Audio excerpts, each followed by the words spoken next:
Welcome back, and we're gonna talk about today how to properly microwave your grandma's chihuahua as suggested by Obese Rat. So, you're gonna want to give it some kind of medication that won't hurt it.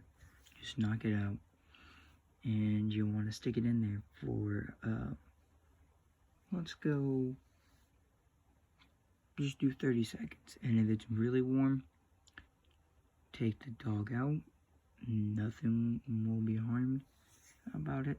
Just give he or she some water, and they will be fine. But most likely, you should just do one 15-second period, and that should be fine. And that's how you do it.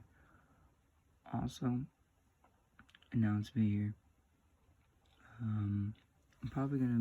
My next couple videos will probably be, next 2 or 3, probably be gaming videos.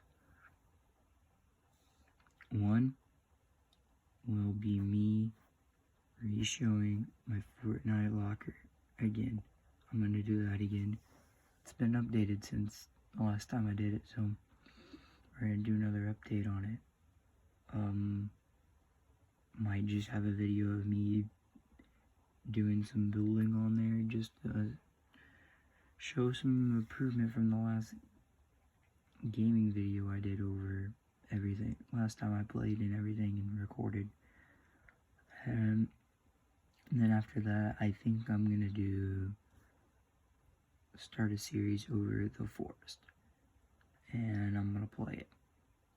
Try and play a walkthrough of it and try and beat it. But hopefully everything goes well with that, and I'll see you guys in the next video. Ian Door out.